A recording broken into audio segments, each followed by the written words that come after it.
Mesdames, Mesdemoiselles et Messieurs, bonsoir et bienvenue dans cette édition spéciale. Nous avons, avec Mounia Belharbi de Médien, le plaisir d'accueillir, à l'issue de sa visite d'État au Maroc, le président de la République française, M. Emmanuel Macron. Une visite dense, une visite riche en symboles et qui ouvre de nouveaux horizons pour les deux pays. Monsieur le Président, bonjour et merci d'avoir accepté notre invitation. Merci à vous et bonjour. Nous arrivons donc au terme de cette visite. Il était attendu qu'elle ouvre un nouveau chapitre dans l'histoire de la relation entre le Maroc et la France. Et hier, lors de votre discours au Parlement, vous avez utilisé à maintes reprises les formules de communauté de destin, d'avenir commun et surtout de livre commun à écrire dans l'histoire de ces relations. Oui, merci beaucoup d'être là et de me permettre ce moment. J'ai parlé de communauté de destin parce que j'ai parlé de passé et d'avenir. Et je crois que c'était important de rappeler l'histoire si singulière qu'est la nôtre, avec justement toutes ces pages. Et quand avec Sa Majesté le Roi, nous avons signé le partenariat renforcé ensemble dans son bureau, et je lui ai dit, nous écrivons une nouvelle page. Et il m'a repris, avec beaucoup de gravité, de sens du moment. Il m'a dit, non, je crois que nous écrivons un nouveau livre. Et cette formule lui revient. Et donc je l'ai reprise le lendemain devant le Parlement en disant oui, on écrit un nouveau livre. Et je l'espère pour les 25 années à venir et au-delà. Et ce nouveau livre, c'est celui d'une confiance éprouvée par ce que nous avons vécu ensemble. Je dirais d'un temps, d'une relation entre des amis profonds qui savent exactement d'où ils viennent et où ils veulent aller, avec beaucoup de respect, de compréhension. Sur le volet économique, Monsieur le Président, de nombreux accords ont été signés dans les secteurs identifiés comme stratégiques par Paris et Rabat, auxquels vous souhaitez apporter une attention particulière, un effort plus important. Comment est-ce que cela va se traduire ? C'est vrai qu'il y a beaucoup de contrats, d'accords qui ont été signés, d'ailleurs gouvernementaux comme privés. Avec Sa Majesté le Roi, nous avons assisté à 22 signatures d'accords. Il y avait une délégation exceptionnelle d'entreprises. J'ai été conclure le forum hier. Il y a à nouveau beaucoup d'accords qui ont été signés. Et pour moi, ils sont d'abord le témoignage d'une confiance. La France est le premier partenaire et investisseur au Maroc. Et nous avons aussi, c'est le premier pays de l'Agence française de développement. Donc il y a ce lien, cette force historique. Mais il y a une confiance renouvelée qui s'est manifestée et qui, je crois, nous oblige. Quand, sur les projets de dessalement des eaux qui sont si importants avant les échéances de 2030, on fait confiance à une entreprise française comme Veolia, ça oblige du résultat. Quand à nouveau, c'est Alstom et la France qui est choisie pour produire les TGV, le transport, ce qui permettra de lier vraiment nord et sud du pays, c'est un moment très important. Et donc pour moi, c'est aussi une exigence vis-à-vis de nos entreprises. Cette confiance, on doit être au rendez-vous en termes de temps, de qualité. Ensuite, on a conçu, et nos entrepreneurs ont inventé cette formule, on fait et on conçoit avec le Maroc. Et donc il y a aussi une relation, je crois, qui est beaucoup plus mature économiquement, qui est de dire, ce n'est pas simplement une relation d'un client. Non, on va concevoir ensemble les solutions, on les fait ensemble. Et d'ailleurs, la France justement, c'est une nouvelle approche. Embauche beaucoup aussi au Maroc. Nos entreprises embauchent beaucoup ici. Et puis, je crois aussi qu'il y a beaucoup de choses qui rééquilibrent la relation dans l'esprit de gens qui peut-être avaient une vision datée. C'est qu'on a un besoin réciproque et on a une possibilité de réussir ensemble nos défis. Je veux juste prendre un seul exemple pour ne pas être trop long. C'est l'énergie. La France a un modèle nucléaire. On a une énergie qui est donc très pilotable, peu carbonée, même très décarbonée. On a moins de renouvelables, on est en train de le développer. Le Maroc est un des grands producteurs et sera encore plus un producteur mondial de renouvelables. Feu Sa Majesté le Roi Hassan II avait lancé vraiment déjà une grande stratégie sur les barrages hydroélectriques. Sa Majesté le Roi Mohamed VI a une politique très volontariste en matière d'éolien et de solaire. Eh bien ça, c'est aussi ce qui peut nous faire gagner réciproquement, c'est-à-dire faire du Maroc un grand partenaire de la décarbonation de notre économie et permettre de créer de la richesse et de la valeur ici et d'en créer aussi en France et en Europe. Et je crois que ce qu'on a signé en matière d'hydrogène vert ou d'électricité participe aussi de cette stratégie. Puis enfin, moi je regarde le monde tel qu'il est. On a vu avec le Covid, avec la guerre, il y a une fragmentation du monde. Quand les choses vont mal, tout se ferme. Et je crois que la confiance qui est la nôtre, la force aussi de ce nouveau livre, de ce partenariat renforcé, c'est la meilleure intégration de nos chaînes de valeur. C'est-à-dire on produit ensemble. Et ce qui fait qu'en quelque sorte, on bâtit une indépendance de part et d'autre de la Méditerranée par rapport aux autres grands blocs. Pas parce qu'on est contre, mais parce qu'on sait que quand les temps sont durs, peut-être ils peuvent se refermer. Mais nous, on sait qu'on est liés, indéfectiblement. Et on est liés d'égal à égal, c'est un terme qui est dans le partenariat. Et ce que je disais, pourquoi ? Parce que produire de manière, vous savez, ce conçu et produit avec le Maroc, ça veut dire quoi ? Ça veut dire que c'est bon pour les entreprises des deux rives de la Méditerranée. Ce que je dis sur l'énergie, c'est bon des deux côtés. Et donc oui, c'est un partenariat d'égal à égal parce qu'il permet de faire réussir le Maroc et permet de faire réussir la France. Et je crois aussi qu'il fait de nos deux pays des plateformes qui font rentrer vers deux continents et avec des stratégies très cohérentes. Alors, je reviens encore une fois à votre discours au Parlement. Bien sûr, il est question de tous ces investissements économiques et du nouvel élan apporté à tous ces projets. Mais il a été aussi beaucoup question d'histoire. Il a été aussi question, je le disais tout à l'heure, de communauté, de destin. Et vous avez aussi beaucoup parlé de l'élément humain. Alors, l'élément humain, c'est évidemment la culture, c'est aussi la langue, c'est aussi l'éducation. Et lors de votre visite, une attention particulière a été accordée notamment aux étudiants. Vous en avez rencontré. Et pour vous, cette jeunesse, elle est le secret pour relever les défis qui nous attendent. Comment revivifier tous ces liens à travers cet élément humain ? D'abord, on est déjà liés et on ne part pas de rien, on ne va pas inventer tout. C'est ce qui est une chance et une force. Vous avez ici un réseau scolaire français qui est le plus grand au monde, avec celui que nous avons au Liban. Il y a plus de 50 000 élèves qui sont formés, près de 80% sont marocains. Vous avez ensuite une coopération entre nos systèmes éducatifs. On l'a encore renforcé en signant des feuilles de route communes, les ministres ensemble avant-hier devant Sa Majesté le Roi et moi-même. On a investi beaucoup dans le supérieur et je veux vraiment dire l'admiration que j'ai pour le modèle marocain d'université, d'institut de recherche et de l'université académique jusqu'à la business school. C'est impressionnant de voir vraiment l'investissement qui a été fait. Nous voulons, et nous en sommes partenaires là aussi, d'égal à égal, parce que la stratégie qui a été adoptée par le Maroc, et je crois qu'il doit inspirer toute l'Afrique, est une stratégie qui consiste à bâtir les filières ici, et ensuite à envoyer plus tard, quand ils le choisissent, des étudiants. Et ce qui fait que la première communauté estudiantine que nous avons en France étrangère est marocaine. Et ça, c'est une formidable force. Dans les accords qui ont été signés, il y en a un pour moi qui compte beaucoup. On s'est engagé à vous aider à former 1000 doctorants nouveaux dans les années à venir. Parce qu'il y a une nouvelle génération qui arrive dans le supérieur et il va falloir aider à ce qu'ils accèdent à l'excellence en matière de recherche, mais à ce qu'ils deviennent aussi des très grands formateurs pour d'autres enseignants. Et ça, je crois que c'est un geste justement de confiance, d'engagement. Ensuite, cette jeunesse, il faut qu'elle puisse réussir ici. Nos entreprises l'embauchent, mais les entreprises marocaines et du monde entier qui investissent dans votre pays. Quand elle le choisit, il faut qu'elle puisse aller en France et étudier, chercher, entreprendre, et qu'elle puisse revenir. Et je crois aussi que ça, c'est ce partenariat, je dirais, oui, respectueux et d'égal à égal qui est important. C'est-à-dire, on ne doit pas avoir peur de cette jeunesse, elle est notre chance. Il n'y aura pas de croissance sans cette jeunesse. On ne doit pas avoir peur de cette jeunesse, on doit lui faire confiance, parce que c'est elle qui inventera et qui écrira ce livre, beaucoup plus que nous, il faut être lucide. On doit tout partager et se dire, au fond, cette jeunesse, on veut qu'elle puisse circuler sur les deux rives, mais on ne veut pas voler les talents.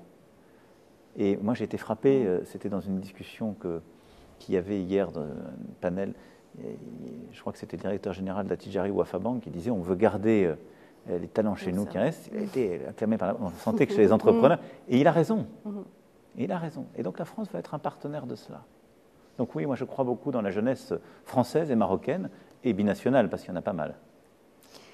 La question du Sahara, Monsieur le Président, dans votre lettre adressée au roi Mohamed VI le 30 juillet dernier, lors du 25e anniversaire de l'accession au trône, vous avez affirmé que le présent et l'avenir des provinces du Sud s'inscrivaient dans le cadre de la souveraineté marocaine et que le plan d'autonomie constituait, je cite, désormais la seule base pour aboutir à une solution politique juste, durable et négociée. Le souverain a répondu à votre lettre, qu'il appréciait pleinement, bien sûr, le soutien clair que votre pays apportait à la souveraineté du Maroc sur cette partie de son territoire et que le peuple marocain et les forces vives mesuraient toute l'importance de cette décision. Comment, aujourd'hui, traduire en actes cet engagement de la France ? C'est d'abord le traduire en s'engageant résolument, diplomatiquement aux côtés du Maroc pour qu'en effet, le présent et l'avenir des provinces du Sud s'inscrivent dans la souveraineté marocaine. Et je crois que la position de la France commence à faire bouger d'autres Européens qui commençaient à infléchir leur choix. Et c'est de s'engager pour qu'en effet, ce travail puisse avancer dans le cadre justement agréé par les Nations Unies et qu'il y ait ce mouvement qui puisse se faire. Et je pense que c'est vraiment un mouvement important sur le plan diplomatique, je le dis, évidemment pour le Maroc, pour notre relation bilatérale, mais pour toute la région. Et c'est pour ça que j'ai voulu le dire hier aussi au Parlement. C'est une décision que la France prend, aucunement contre qui que ce soit. Mais elle doit aider à une meilleure intégration régionale, à une meilleure stabilisation du Sahara, et partant de là aussi du Sahel. Et toute cette région a besoin de stabilité, d'un engagement, du sérieux, de la force et de la confiance, d'ailleurs, que le Maroc a eu dans ses provinces du Sud durant toutes ces années où vous avez beaucoup investi. Et le choix de Sa Majesté le roi Mohamed VI a été d'investir dans les ports, les infrastructures, les projets, et de stabiliser en termes de sécurité cette région. Et je crois que les voisins en sont conscients, et je voudrais que ça puisse se faire aussi dans un cadre pacifié. Donc c'est d'abord un engagement diplomatique international, c'est la conviction qu'il puisse y avoir une solution durable aussi, qui apaise toute la région, et ce faisant le continent africain. Et puis c'est un engagement concret, je l'ai dit, puisqu'à la fois l'Agence française de développement et les entreprises françaises vont pas simplement continuer, mais investir plus fortement encore dans les provinces du Sud pour des projets importants qui vont au bénéfice des populations. Et donc c'est aussi un choix d'avenir, et c'est des projets qui sont importants pour le dessalement, pour l'aménagement d'infrastructures, pour les ports, pour le développement énergétique. Il y a un très grand projet, par exemple, de production de carburant vert. Enfin voilà, ce sont des choses très concrètes.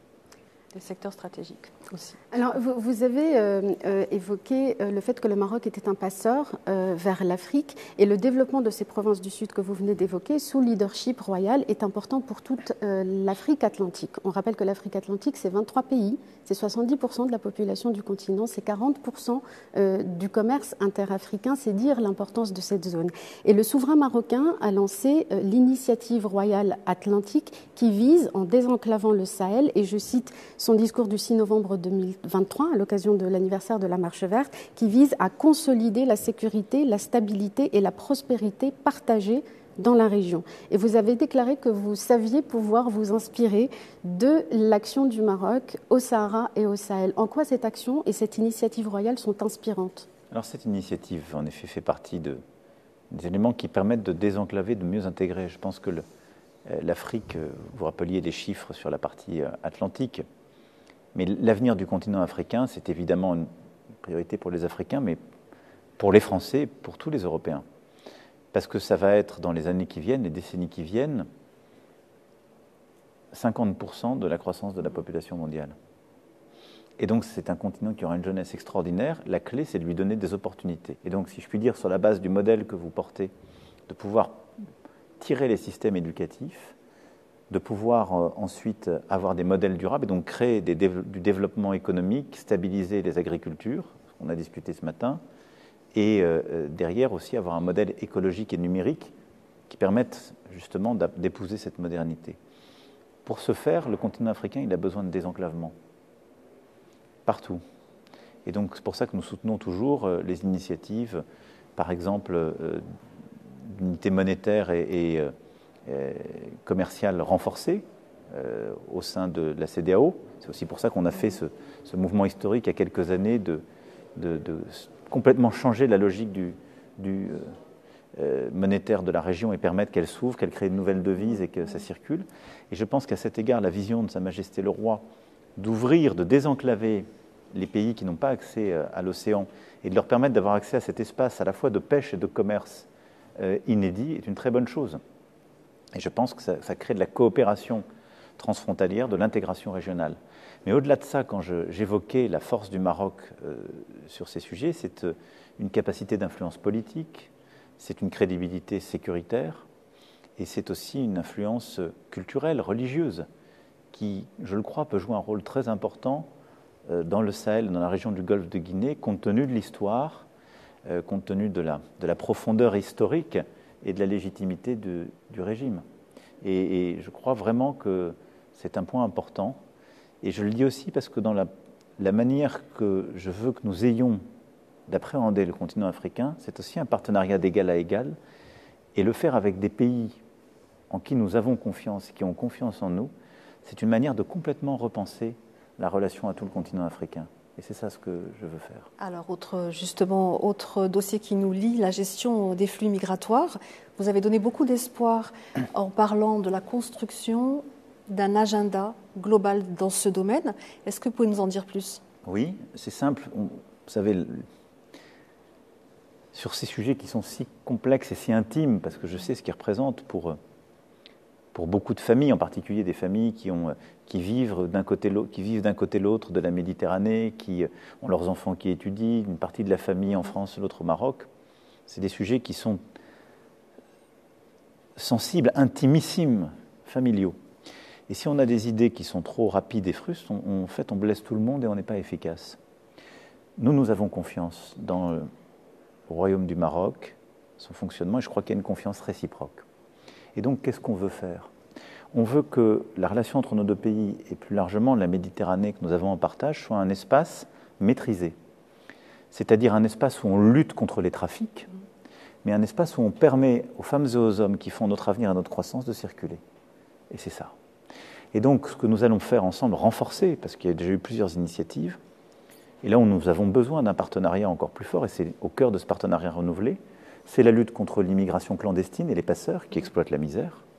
C'est la lutte contre les narcotrafiquants qui, si je puis dire, la diffusent. C'est la lutte contre la criminalité organisée et les réseaux qui utilisent justement la complexité, les frontières pour, là aussi, il faut bien le dire, en tout cas, faire le pire. Là-dessus, coopération renforcée, sécurité, lutte contre tous ces réseaux. Mais à côté de ça, on a des artistes, des entrepreneurs, des étudiants, des familles qui ont leur vie en partage. Et donc, on doit permettre une fluidité plus grande. C'est toutes les innovations qu'on a commencé à faire et qu'on va poursuivre, qui permettent plus de souplesse dans les visas et qui permettent d'avoir une approche pour les femmes et les hommes qui font la richesse des deux rives. Une plus grande fluidité et une confiance. Et c'est ça la confiance de ce partenariat renouvelé. C'est qu'on travaille ensemble sur les mêmes objectifs et qu'on déploie ensemble les mêmes atouts. Et quand on parle de migration au sens générique, ce mot emporte des réalités qui n'ont rien à voir. Il y a d'un côté juste la circulation libre de femmes et d'hommes qui aiment ces deux pays, qui veulent qu'ils se développent et qui ont leur famille entre ces deux pays. Ça, on veut l'encourager parce que c'est gagnant-gagnant. Et de l'autre côté, il y a les gens qui utilisent les différences pour diffuser le crime. Ceux-là, on veut les combattre et c'est aussi gagnant-gagnant parce que ça affaiblit et le Maroc et la France. Voilà la stratégie. Ça paraît être du bon sens, mais c'est parfois compliqué à mettre en œuvre. Et dès qu'il n'y a plus de confiance, on pense que, en quelque sorte, durcir d'un côté réglerait l'autre. C'est faux. D'où le terme global, agenda global. Voilà. Monsieur le Président, il nous reste un dernier volet à aborder, c'est la question du Proche-Orient. Cela fait maintenant 1 an qu'une guerre ravage cette région du monde, une guerre qui aujourd'hui s'étend. Quel monde, selon vous, se dessine pour demain quand on voit que ne sont plus respectés ni le droit international, ni le droit humanitaire, ni les valeurs qui étaient au fondement de l'humanisme et qui étaient le socle du monde de l'après-guerre? Donc quel monde, selon vous, Monsieur le Président, se dessine pour demain? Quelle place encore pour la diplomatie? Et dans ce sens, êtes-vous le promoteur, comme le souverain marocain, de la solution à 2 États qui passe par la création d'un État palestinien? Et du coup, comment remettre sur la scène internationale à l'ordre du jour le processus de paix? Oui, je crois que nous sommes affinitaires, comme on dit. On a la même vision des choses. En quelque sorte, on voit, si je puis dire, les malheurs s'ajouter aux malheurs. Mais quand on regarde ce que vous avez décidé de faire au Maroc, on a une source d'espoir qui est inspirante. Et c'est pour ça que je m'exprimais aussi en ces termes au Parlement. Permettez-moi juste ce détour. Vous êtes dans un pays qui a son histoire, culture, sa religion, mais qui a dans son socle de valeurs, y compris constitutionnelles, mis au cœur la tolérance, qui a assumé, pour un pays de culture arabo-musulmane, avec une telle importance du religieux et cette place toute particulière, évidemment, qu'a Sa Majesté le Roi, vous avez assumé de lutter contre l'antisémitisme. Et quelque part, c'est la plus belle démonstration qu'un modèle de tolérance est le meilleur antidote à la bêtise et à la haine. Depuis un peu plus d'1 an au Proche-Orient, il se passe exactement l'inverse. La cause de tout cela, c'est l'attaque terroriste du Hamas contre Israël et sa population. Nous l'avons condamné avec la plus grande force. La France y a perdu plusieurs dizaines de ses enfants. Et c'est inacceptable, inqualifiable, injustifiable. C'est ensuite les otages. Ils sont toujours là et nous voulons qu'ils soient libérés tous. Et nous avons reconnu le droit d'Israël à se défendre, ce qui est bien légitime, et lutter contre ce groupe terroriste. Mais nous avons aussi demandé à cette démocratie amie qu'est Israël de le faire en respectant les règles du droit international, le droit humanitaire. Et c'est pour ça que depuis maintenant 1 an, la France demande un cessez-le-feu. Un cessez-le-feu pour libérer les otages, un cessez-le-feu pour acheminer l'aide humanitaire, un cessez-le-feu pour que la différence soit faite entre les terroristes et la population civile. Et sans relâche, nous le portons. Et c'est le même cessez-le-feu que nous demandons maintenant pour le sud Liban, parce que justement, je ne veux pas me résoudre à, en quelque sorte, une approche qui consisterait à dire que quand des groupes terroristes opèrent depuis un pays, on peut confondre avec toute la population civile. Mais la clé, vous l'avez dit, c'est véritablement la communauté de vues que nous avons avec Sa Majesté le Roi Mohammed VI, c'est la solution politique. C'est-à-dire celle qui permet la reconnaissance, celle qui permet de dire qu'il y a une juste aspiration du peuple israélien à être reconnu par ses voisins, à vivre en paix, en sécurité. Nous voulons que ce soit le cas. Il y a une juste aspiration du peuple palestinien à pouvoir avoir un État et vivre en sécurité, être reconnu dans cette région. Nous voulons que ce soit le cas.